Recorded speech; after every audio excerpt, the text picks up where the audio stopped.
Le 1er décembre, il y a une nouvelle lune en Sagittaire et elle est drôlement intéressante, cette nouvelle lune, parce que, bon, alors, elle a lieu à 9 degrés 32 du Sagittaire, c'est pas ça qui est le plus intéressant, mais elle est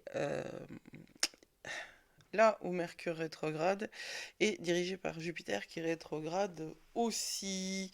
Bonjour, c'est Judith d'Astrologie et compagnie. Et je vous présente donc cette vidéo sur la nouvelle lune en Sagittaire. Et j'ai créé Astrologie pour vous inviter à redécouvrir votre pouvoir intérieur. Et cette vidéo, elle ne manquera pas à l'appel. Et pour le recréer, le redécouvrir, vous reconnecter avec, grâce à l'astrologie, les énergies subtiles, mais aussi les mondes invisibles. Mon objectif, c'est de vous offrir une approche authentique, loin des clichés et des tendances superficielles. On va voir que le moment de cette nouvelle lune, eh bien, c'est un moment qui correspond exactement hein, à l'ensemble de l'énergie du mois de novembre et du cycle de Jupiter. Une énergie qui nous permet de terminer cette année 2024, qui a été l'année du Phénix, pour aller vers 2025, qui va être une année un petit peu plus active, en fait, un petit peu plus dans la concrétisation. Mais vous emballez pas, hein, il y aura encore des challenges. On va utiliser cette nouvelle lune pour s'autoriser, se permettre de rééquilibrer l'optimisme et le réalisme. Il faut de l'optimisme.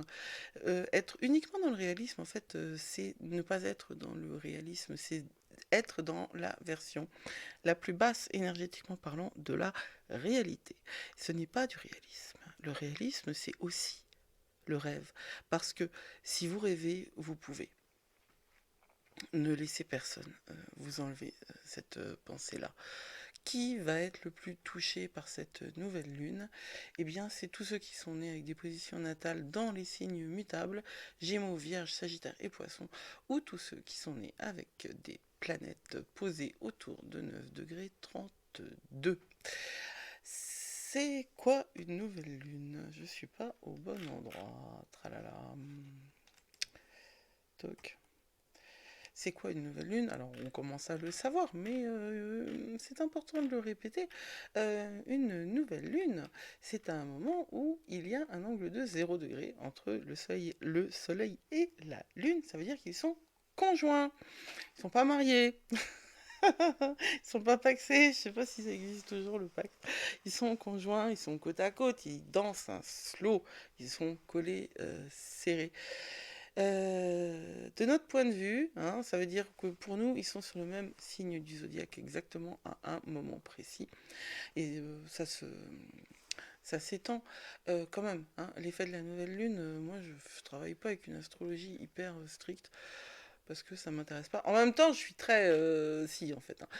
Bon, c'est autour entre 7h20 et 8h20. La question des orbes, c'est donc la question d'être strict dans l'astrologie, c'est-à-dire d'avoir un certain nombre de degrés pour définir un aspect précisément, je ne prends pas d'orbes larges. Je ne prends que des orbes courts. euh, Parce que c'est une question de gestion des maisons. J'ai choisi de travailler avec une domification Placidus. Et alors là, c'est vraiment du jargon. Hein. Pour tous ceux qui ne touchent pas à l'astrologie pratique et technique, ça ne veut rien dire. Mais euh, ce que vous devez comprendre, c'est qu'il y a un moment où c'est la nouvelle lune exacte. C'est-à-dire que c'est le moment où il y a une conjonction exacte entre le Soleil et la Lune. Pour moi, énergétiquement, la nouvelle lune, c'est 3 jours. C'est un jour avant, un jour pendant, un jour après. C'est comme la pleine lune. C'est énergétique. C'est-à-dire que c'est quelque part, c'est magique. C'est un choix que l'on fait d'utiliser les énergies qui sont autour de nous. C'est un choix. La vérité, elle est dans la manière dont on utilise ce qui nous arrive. La vérité avec un grand V, c'est pourtant le domaine du Sagittaire, hein, mais il faut faire très attention à la vérité avec un grand V parce que il y a une tendance naturelle chez certains à l'utiliser euh, comme instrument de pouvoir et il y a une tendance naturelle chez d'autres et ils sont beaucoup trop nombreux à mon goût, mais c'est ainsi, à chercher le pouvoir et l'exercice du pouvoir. Il y avait une discussion sur un canal dans le groupe Astro Co Club. Il y avait une discussion sur la nécessité d'enseigner aux jeunes et à tout le monde d'ailleurs la puissance de la manipulation en fait. À quel point nous sommes facilement manipulables par une formule d'autorité. Voilà. Euh, ça se voit dans les expériences de Milgram, dans les expériences dans le syndrome de Pygmalion. Il y a beaucoup comme ça de théories psychologiques qui ont prouvé que l'humain, en fait, a une tendance naturelle à fuir la responsabilité du choix, aussi bien pour lui que pour les autres. Et, et j'insiste là-dessus maintenant parce que c'est très important en 2024, en décembre 2024, c'est très important de savoir faire la part des choses entre le pouvoir qu'on peut exercer sur soi et celui qu'on peut exercer sur les autres.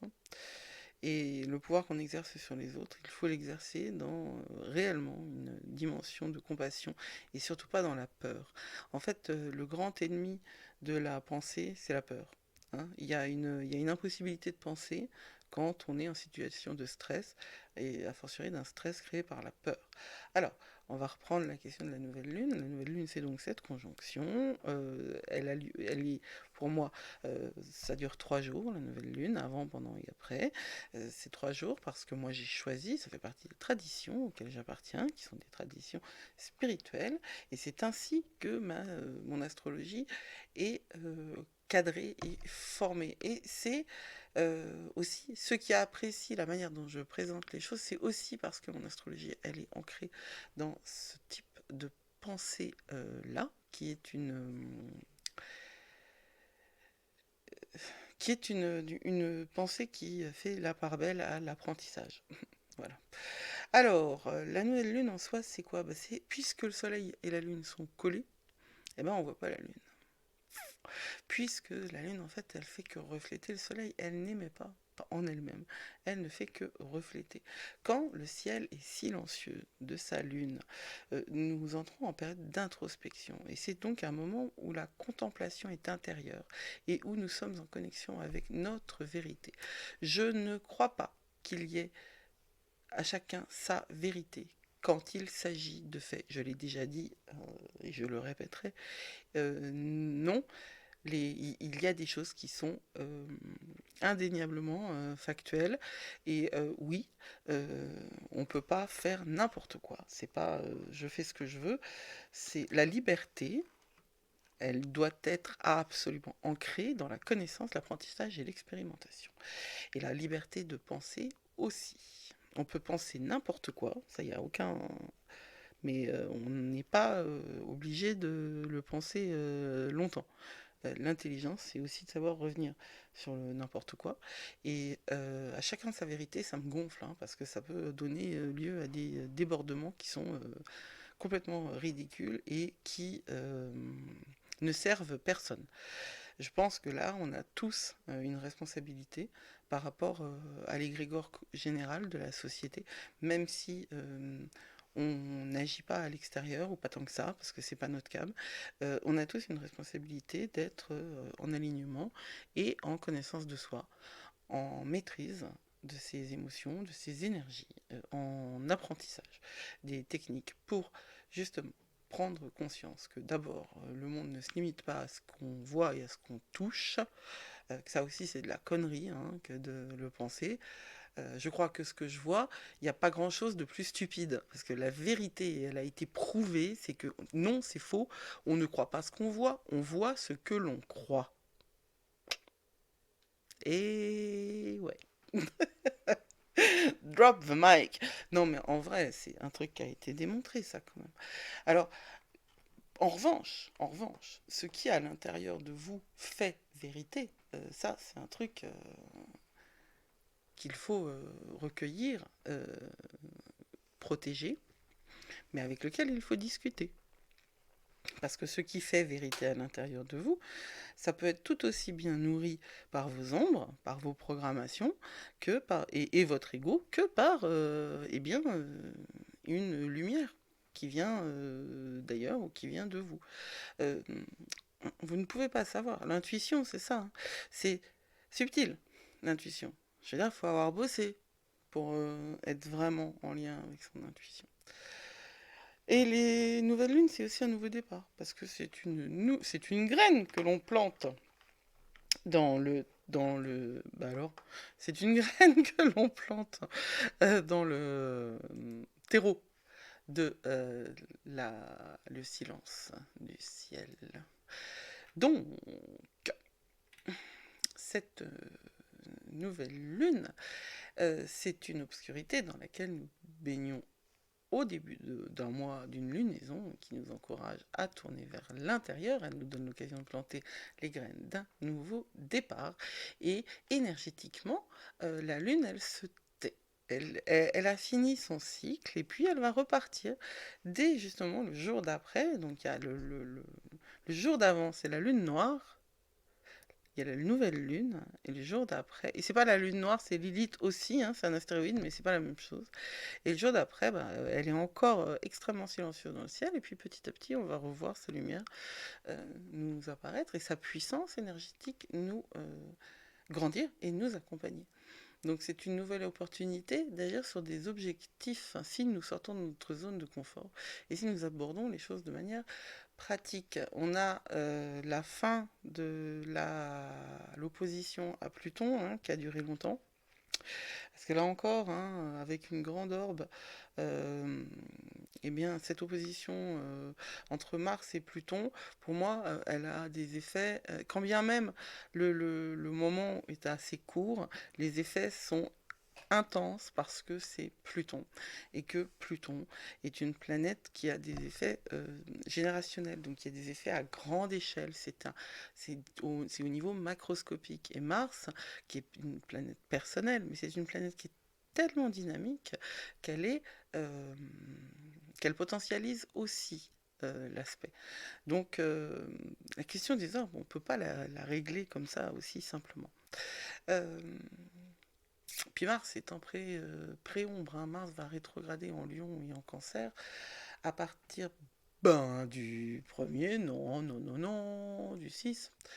Mars rétrograde à partir du 7, du 7 décembre. Donc on est sur les degrés où Mars repassera, hein, euh, à partir du 7 décembre. Il y aura des informations pour vous. Et puis il y a toujours quand même cette tension, hein, parce que même si Mars, bon, il n'y a plus l'aspect de l'opposition à Pluton, il y a quand même une pression autour des attentes que vous avez passées sur vous-même, parce que cette période, ces dernières semaines, elles vous ont mis à mal là-dessus. Qu'est-ce qu'on est capable de faire? Est-ce qu'on est capable de le faire déjà? Alors il y a beaucoup de choses que vous racontez qui sont des conneries, qui sont fausses. On se raconte souvent des histoires qui sont faites exactement pour l'inverse de ce qu'on désire, parce que notre inconscient est là pour nous protéger, pour nous empêcher d'avancer. Bah oui, c'est un truc qui est là pour pérenniser l'espèce, hein. Donc, faut pas trop penser, hein. Parce qu'en vérité, plus le cerveau est compliqué, plus on est fragile. Et l'inconscient, c'est une des complexités du cerveau qui nous rend fragile. Sur France Culture, j'ai entendu l'autre jour un préhistorien dire que, voilà, c'était en termes d'évolution et de préservation de l'espèce, avoir un cerveau qui est de plus en plus complexe, eh ben, c'est pas une force. Moi j'aime bien, ça me fait beaucoup rire. Parce qu'on voit des mecs comme Elon Musk, qui ont quand même des QI astronomiques et qui semblent pas du tout savoir quoi en faire, hein, de manière positive pour l'humanité en général. Bon, ça c'est mon opinion à moi. Et c'est pas un fait. Je veux dire, c'est la manière dont moi je lis les faits qui sont autour de cet homme-là. Alors la nouvelle lune, cette nouvelle lune, elle est dans l'énergie du Sagittaire. Le Sagittaire, en quelques mots, c'est un signe de l'expansion. Il est juste après le Scorpion, donc on est sorti. Je vous renvoie à la saison du Sagittaire parce que j'en parle pas mal là-dedans. La vidéo sur la saison du Sagittaire, c'est une énergie qui nous pousse à explorer au-delà des territoires familiers, puisque on a quelque part eu l'onction du Scorpion. Hein. On a été adoubé. On peut. Voilà. On peut. On est passé par le Scorpion, on a survécu, on peut. Allez voir ce qu'il y a de l'autre côté de la montagne ou de l'autre côté de la barrière ou ce que vous voulez. Le Sagittaire, c'est le philosophe du zodiaque. Il est en quête de sens. Il inspire une recherche continue de vérité et de connaissance. Alors là, je me réfère à ce que je disais au début sur la vérité. Elle ne peut, la vérité, qu'être ancrée dans la connaissance. La connaissance, la recherche, la réflexion. Voilà. Moi, il y a un truc qui me scotche, c'est comment les Mormons sont nés. Le mec, il est allé euh, creuser dans son jardin et il a trouvé un livre. Et c'est quelque chose, en fait, qui m'interroge énormément et que Joseph Smith, il s'appelait. Et que je pense que j'ai dans le fond de ma tête une envie de recherche là-dessus sur les vérités révélées. Ça fait partie des sujets qui me... Mais moi, je suis ascendant Sagittaire, hein. Donc toutes ces énergies-là, je les connais très très très très bien. La volonté de vouloir comprendre le monde, de vouloir comprendre pourquoi, mais pourquoi ça marche comme ça, mais c'est quoi ça, c'est quoi si... Enfin, et puis, comment c'est possible que... Voilà, la connaissance, la recherche, l'apprentissage. Et puis c'est du feu. Hein, le Sagittaire, il est dirigé par Jupiter, donc c'est optimisme, curiosité, foi en l'avenir. Or, Jupiter est rétrograde actuellement. Alors, quand Jupiter est rétrograde, c'est pas exactement comme les autres planètes, puisque Jupiter, c'est Zeus, et que on peut pas l'atténuer, celui-là. Mais quand même, ça atténue, on peut pas atténuer sa puissance, mais quand même, il y a quelque chose, vous verrez, que nous en reparlerons de l'énergie de Jupiter dans ce contexte-là. Alors, cette nouvelle lune en Sagittaire, elle nous apprend, comme toute la saison du Sagittaire, une chose fondamentale, c'est que la croissance ne se produit qu'en dehors de notre zone de confort. Et oui, la croissance ne se produit qu'en dehors de notre zone de confort. Donc on est poussé à nous étendre au-delà des territoires familiers et à nous lancer dans une quête de vérité, de sens et de but. Et c'est pour ça que j'ai fait ce challenge sur Mercure rétrograde, parce que d'abord Mercure rétrograde en Sagittaire, en plus ça colle tellement bien avec la saison, ça colle tellement bien avec l'année, que même si le truc n'est pas... bien finalisé. Il y a plein de... C'est bancal à plein de points de vue, parce que... Enfin, c'est bancal, pas sur le fond, mais sur la forme, c'est vraiment bancal. Moi qui ai énormément de mal à lâcher les trucs avant qu'ils soient finis, eh bien... là, je l'ai fait parce que on a vraiment besoin de réfléchir sur ce que ça signifie pour nous, le sens, la vérité, le but, l'optimisme, la foi. Et il faut adopter cette attitude axée sur l'apprentissage et rester engagé dans une authenticité radicale. Et c'est avec le journaling qu'on s'approche le plus de l'authenticité radicale. C'est donc un moment puissant pour renouveler notre engagement envers notre croissance. Hein, la transparence et puis donner plus d'espace à notre moi spontané, celui qui est non domestiqué, parce que wild, wild, wild, c'est ça qu'il faut être. On peut se tenir correctement à l'extérieur. Brassens disait, moi je suis tellement anarchiste que je traverse toujours dans les clous parce que je veux rien avoir à faire avec la maréchaussée. Je reformule, hein. Mais je trouve que c'est une position en tout cas que moi je comprends. C'est-à-dire que je veux être ce que je suis, mais je veux pas avoir à me battre contre ceux qui m'empêchent d'être ce que je suis. Donc, je le suis derrière un micro, quoi. Mais bon, ça trouve un petit peu d'écho, donc c'est un petit peu... Je vous remercie en tout cas pour ceux qui entendent et qui résonnent avec ce qui est dit là. La liberté, pour moi, c'est vraiment un truc essentiel, c'est fondamental, la liberté. Sans liberté, il n'y a pas de vie, mais la liberté, c'est quelque chose qu'on construit, qu'on apprend, qu'on paye, toujours. Là, c'est Renaud qui dit on est des loups, on est fait pour vivre en bande. Ça fait peut-être mal au bide, mais c'est bon pour la gueule. Bravo Judith, merci pour tes citations exactes. Je suis désolée, je reprends mon texte. Alors, nous avons des aspects qui sont pas toujours faciles, mais il y a des opportunités, parce que de toute façon, dans chaque défi, il y a une opportunité. Ça, c'est un truc que moi, la vie, elle m'a apprise. Chaque fois que vous avez une galère, il y a une raison. D'abord, il y a une raison à ça, et ensuite, il y a une clé dedans la galère. Maintenant, c'est pas toujours facile, hein.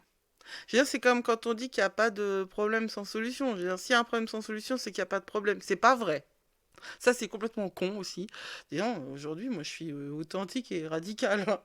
On va essayer d'éviter les trucs comme ça, quand même. Je trouve pas ça très... Quand je dis con, en fait, hein, c'est pas un jugement. C'est l'idée que ça ne sert pas à grand-chose de penser comme ça. Et puis moi, j'aime pas les trucs qui servent à rien. Je pense que c'est pas que... Quand il n'y a pas de solution, il n'y a pas de problème. C'est que parfois, la solution, elle est pire que le problème. Mm. Et oui. Et ça c'est vraiment embêtant parce que bah, on se retrouve entre Caraïbes des Scylla, hein, c'est-à-dire c'était deux gouffres, deux tourbillons dans la mer Égée, Caraïbes des Scylla, mais c'est à choisir entre la peste et le choléra, ça c'est deux maladies et ça rime. Et c'est voilà, on se retrouve bien embêté. Parfois on a des dilemmes comme ça, hein. Mais toutefois, on peut tout à fait choisir de prendre les choses d'une manière qui nous apporteront euh, une richesse. Et un seul truc, c'est que je- puisque c'est là, une fois qu'on a encaissé, parce qu'évidemment que quand il y a un coup dur, il faut encaisser. Une fois qu'on a encaissé, ben, il faut essayer d'en tirer le meilleur parti possible, puisque c'est là. Alors, les défis et les opportunités de cette nouvelle lune. Il y a un carré avec Saturne. Le carré avec Saturne, hein, c'est donc le Soleil et la Lune en Sagittaire qui sont en carré avec Saturne en Poisson qui a cessé de rétrograder. Aussi, oui, alors on va dire tout, parce que j'ai écrit un truc, je vais le dire. Il s'oppose aussi à Jupiter rétrograde en Gémeaux. Il y a un trigone à Mars en Lion et au nœud nord en Bélier. Alors, et la rétrogradation de Mercure, pourquoi elle joue? Eh bien, parce que Mercure est en Sagittaire. Les carrés. Comme je le disais tout à l'heure, pour les conjonctions, c'est 0 degré, les carrés, c'est 90. Ce sont des aspects de tension, de frustration, de conflit, mais de tension, de friction. Et du coup, bah, y a du potentiel, hein, parce que, encore une fois, si on ne la frictionne pas, l'allumette, elle ne donne pas de feu. Donc on a de la motivation et de la stimulation sur le plan créatif, si on veut bien le prendre. Et quand je dis veut bien, on fait toujours du mieux qu'on peut. Parfois, c'est pas grand-chose, mais on fait toujours du mieux qu'on peut. Si vous n'y arrivez pas, c'est que vous n'y arrivez pas, point. Faut réessayer, c'est tout. C'est la vie, hein. C'est moi là, master perfectionniste, hein, d'ailleurs. J'ai tellement été perfectionniste que j'ai mené la procrastination à un degré de sophistication phénoménale. Mais c'est des choses dont on se remet, ça aussi. Je peux vous l'assurer, c'est des choses dont on se remet. Alors, le carré entre la nouvelle lune et Saturne, ça va nous demander quoi? D'examiner comment nous réagissons lorsque des responsabilités, des obstacles ou des retards semblent nous bloquer. Voilà où il est le trésor dans l'obstacle. On peut apprendre, on apprend toujours. Ça nous empêche de grandir, ça nous empêche d'apprendre, ça nous empêche de nous développer comme nous l'envisageons. Eh bien, regardons, un, ce qui se passe, deux, qu'est-ce qu'il y a derrière. C'est une invitation aussi à équilibrer optimisme et réalisme.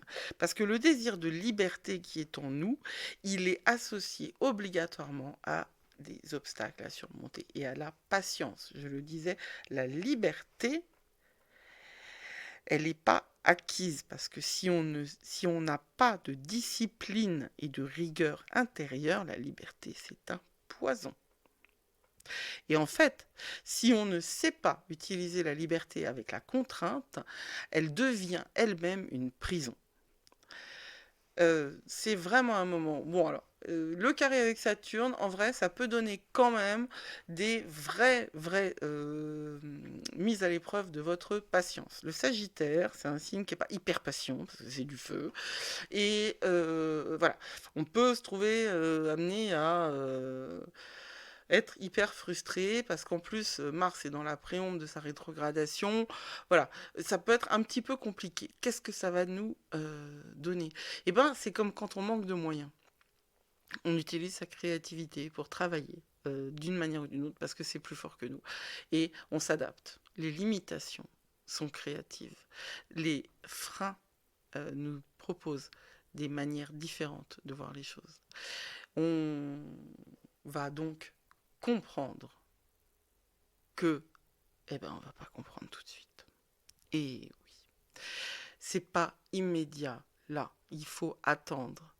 La gratification, elle ne sera pas immédiate. La gratification, elle sera temporisée. Et on saura prendre les mesures après. Les carrés entre le Soleil, la Lune et Saturne, ils mettent toujours en évidence une tension donc entre la liberté, l'indépendance, l'espace et la nécessité d'apprendre à surmonter les défis, les retards et les revers. Ça nous apprend la patience et la détermination. Ça veut dire do your Saturn. Faites votre Saturne. Ça va déclencher ça en nous. Hein. Et donc c'est l'occasion d'observer notre relation aux émotions qui surgissent dans ces situations-là et nous aider à prendre conscience des domaines dans lesquels on se raccroche à la peur, au doute de soi et au sentiment d'inadéquation. Je répète, ce carré, il va mettre l'accent sur les domaines dans lesquels on se raccroche à la peur, au doute de soi et au sentiment d'inadéquation. Ça, c'est un truc que tous les gens sensibles connaissent en ce moment. Alors, pendant cette nouvelle lune, à ce moment-là du carré avec Saturne, prenez le temps de reculer d'un pas. Si vous vous sentez pris dans un maelstrom de doute, de peur, et ce sentiment d'inadéquation qui est tellement difficile, et que je suis certaine qu'on est je suis certaine qu'on est hyper nombreux à la voir, mais qu'en fait on lui a jamais laissé la place, et il faut lui laisser la place parce qu'il n'y a que en le regardant et en l'accueillant qu'on va réussir à le transformer en force. L'autre aspect qui compte, bah, c'est l'opposition à Jupiter. Jupiter est rétrograde en Gémeaux. Gémeaux dirige Mercure. Non, c'est pas dans ce sens-là. Et Jupiter est rétrograde en Gémeaux. Les Gémeaux sont dirigés par Mercure et Mercure rétrograde en Sagittaire. Vous voyez le lien là? Ça, c'est une boucle énergétique qui est hyper importante. Saturne et Jupiter, ils sont en carré depuis la majeure partie de l'année civile. Et ils vont continuer à le faire le 24 décembre. Ça va être un grand moment, le 24 décembre aussi. Et lorsque... Oh, décidément. Eh ben oui, c'est Mercure rétrograde, donc ça bafouille un peu. Lorsque d'autres planètes actives se carrent Jupiter-Saturne, en l'occurrence, eh bien la Lune et le Soleil, notre attention est attirée sur des thèmes et des problèmes sur lesquels nous travaillons depuis des mois. Ça veut dire que vous aurez l'impression que oui, ça revient. Encore ça, putain, j'avais bossé dessus. Eh ben ouais. Ça revient parce que on a encore des développements à faire et on a encore des solutions à trouver. Le dernier carré Jupiter-Saturne, c'est juin 2025, les enfants. Faut tenir, mais vous n'êtes pas là pour rien et vous êtes bien plus fort que ce que vous croyez, clairement. Cette opposition entre Jupiter et la nouvelle lune va amplifier notre désir d'expansion, de croissance et d'apprentissage, mais aussi notre inclination à rêver grand. Ça met l'accent sur les tendances à exagérer, à en faire trop. C'est une opposition hyper dynamique qui va marquer une poussée de notre besoin d'aventure et aussi, puisqu'il y a le carré à Saturne et que Jupiter rétrograde, il va y avoir un gentil sentiment de frustration. Parce que Jupiter et Mercure sont tous les deux rétrogrades, cette invitation-là, elle est faite surtout en intérieur. Repenser, réfléchir, revoir les croyances, les récits, les histoires que nous avons intériorisées comme des vérités. C'est un moment où on va reconnaître comment ça peut nous limiter et nous maintenir dans une position inférieure. Encore une fois, c'est super important. faites attention à ça. C'est un moment excellent pour le travail de l'ombre. Euh, c'est vraiment un moment, vraiment un moment assez formidable pour ça. Vous regardez, allez voir sur mon site, il y a des... je vous propose une guidance là-dessus. Euh, j'ai hâte de pouvoir vous proposer un programme là-dessus, parce que la guidance, elle est vachement chère quand même. Enfin, je veux dire, c'est... Tu devrais pas dire ça, Judith. J'ai vraiment pas de don pour en marketing. Non, mais ça, c'est un investissement. Et c'est un investissement parce que ce que je propose, ce n'est pas... C'est très au-delà de ce que vous pouvez imaginer en termes de libération. Donc il y a un vrai effet qui se coule, qui change la vie, mais c'est pas toujours possible. L'année prochaine, j'aurai un programme beaucoup plus accessible où on sera pas, il y aura pas de rendez-vous hebdomadaire ou bi-hebdomadaire pour faire le travail en tête à tête, mais il y aura une vraie guidance quand même. Donc, lorsque Mercure est rétrograde et que il est rétrograde dans un signe de feu comme le Sagittaire, il va falloir faire attention à ne pas tirer des conclusions trop rapidement avant d'avoir rassemblé les faits. Alors, pourtant, il faut quand même vraiment faire le travail de repenser, réfléchir, revoir vos croyances. Mais, faites attention à ne pas négliger des détails importants et surtout à ne pas alimenter un récit qui est nourri par les ombres et par l'ego.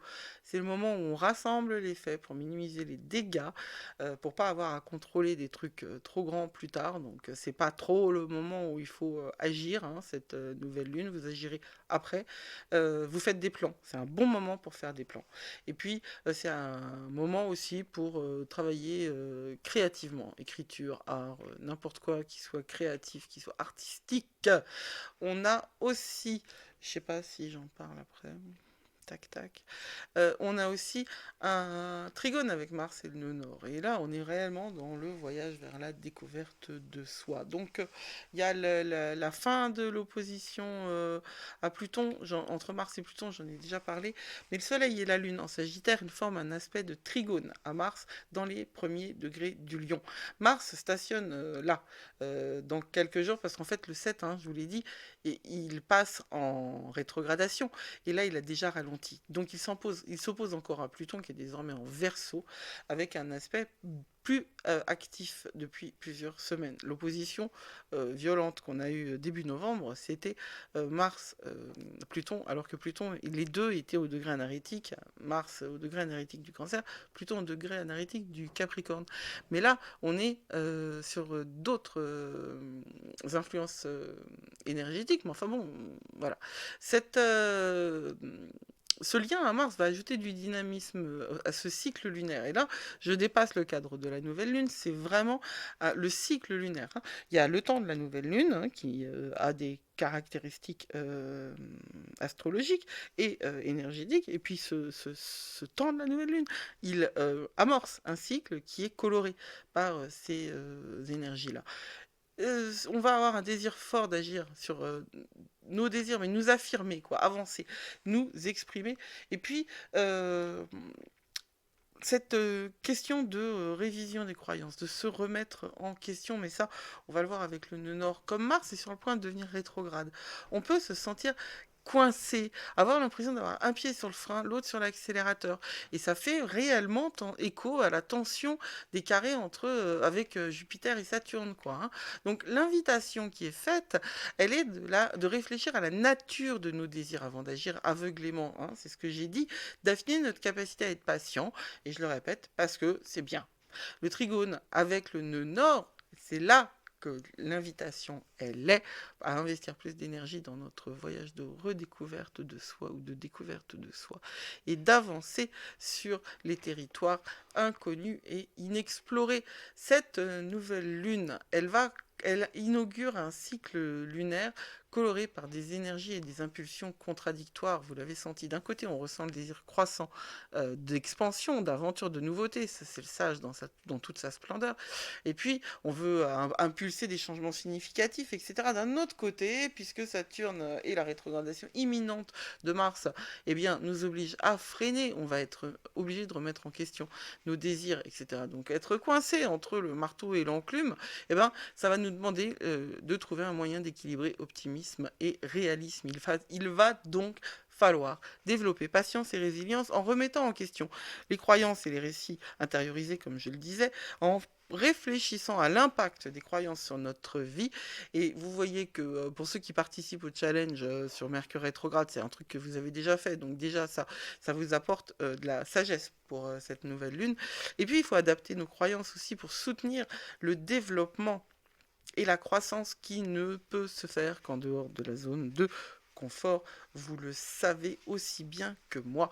Cette tension-là, eh bien, elle est très importante et on va devoir la gérer avec cette belle image qui est, elle est, je ne sais pas si les zen ils adopteraient le mouvement un peu ouais psychédélique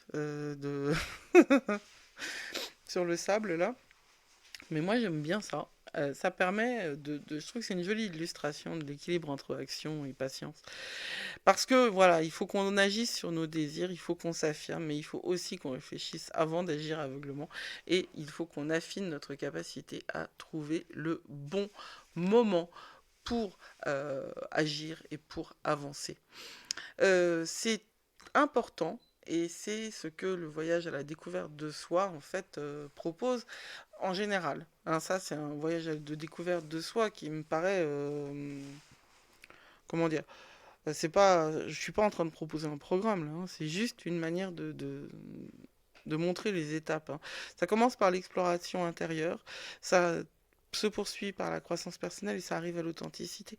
On s'aventure à l'intérieur de nous dans ces moments où le soleil est caché. Sagittaire, il est dirigé par Jupiter. Jupiter, c'est Zeus, mais c'est le moment où, en fait, les nuits, elles s'allongent de plus en plus et où il y a cette tentation du repos, tentation à laquelle il faut céder, clairement. La nouvelle lune, c'est aussi un moment où, énergétiquement, on est down. Hein. C'est un moment de petite énergie et c'est normal. Il y a rien à se reprocher là-dessus. C'est un moment de croissance personnelle parce que si on part du principe que tout obstacle cache une opportunité, ben on développe résilience et force intérieure. Ça, il n'y a pas à tortiller, c'est comme ça que ça marche. Et puis, il faut renouveler l'engagement envers notre vérité personnelle. L'engagement envers la vérité personnelle. Est-ce que je suis en train de dire qu'il faut se battre à tout prix pour votre vérité? Non, je suis en train de dire qu'il faut la connaître, la comprendre. Il faut aller la chercher. Hein. Il faut vraiment être en action, en intention, de se découvrir, et même si ça correspond pas à ce qu'on pensait de nous.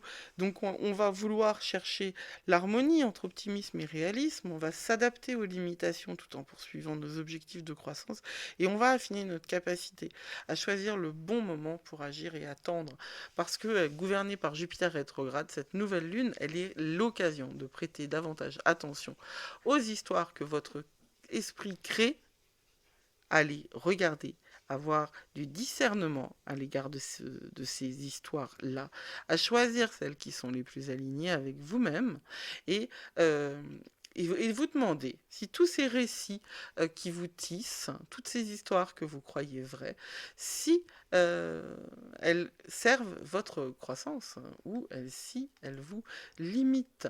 C'est ça qui est intéressant. Je vous remercie de votre attention. Je ne pensais pas avoir été si longue. Vous êtes plus fort que vous croyez et n'oubliez pas surtout. Blessed be.